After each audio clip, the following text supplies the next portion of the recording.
আল্লাহ আমার রব, এই রবি আমার সব। আসসালামু আলাইকুম রহমতুল্লাহি অবরাকাতুহ। ইসলামী আন্দোলনের সবচেয়ে বড় সম্মেলন দ্বিতীয় ঘোষণা ছিল ভবিষ্যতে আর কোনো মোশরেককে কাবা শরীফের মোতোয়াল্লি বানানো হবে না। তৃতীয় ঘোষণা ছিল ভবিষ্যতে আর কোনো মোশরেক হারাম শরীফের সীমানায় প্রবেশ করতে পারবে না। এ বিষয়ে হযরত আলী রাদিয়াল্লাহু তাআলা আনহু ও রসুলের পক্ষ থেকে এ কথা জানালেন যে এখন থেকে কোনো ব্যক্তি কাবা শরীফে উলঙ্গ অবস্থায় তাওয়াফ করতে পারবে না। চতুর্থ ঘোষণা আল্লাহর পক্ষ থেকে 4টি নিষিদ্ধ মাস বহাল রাখা এবং এ মাসগুলোতে বিন্দুমাত্র কোনো রদবদল করার অধিকার কাউকে দেওয়া হয়নি। কথা প্রসঙ্গে একথা জানিয়ে দেওয়া হয় যে মোশরিকরা যতই অপছন্দ করুক, আল্লাহ তার এই দিনকে পরিপূর্ণভাবে প্রতিষ্ঠিত ও বিজয়ী করার জন্য তার রসুল সাল্লাল্লাহু আলাইহি ওয়াসাল্লামকে দুনিয়ায় পাঠিয়েছেন। কেউ কেউ হযরত আলীর এই অতিরিক্ত দায়িত্ব প্রাপ্তিকে কেন্দ্র করে নানা রকমের আজগুবি ও উদ্ভট কথা বলে থাকে।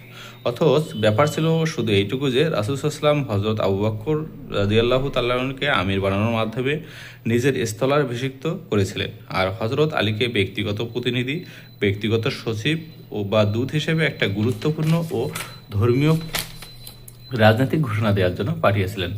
সরকার পরিচালনার বিষয়টি সম্পর্কে যাদের ধারণা রয়েছে তারা জানেন কোন কোন ক্ষেত্রে কীরূপ ব্যবস্থা অবলম্বন না করলে উপায়ন্তর থাকে না। সরকারের একজন গভর্নর থাকা সত্ত্বেও কোনো বিশেষ আলাদা আলাদা দূত পাঠাতে হয়।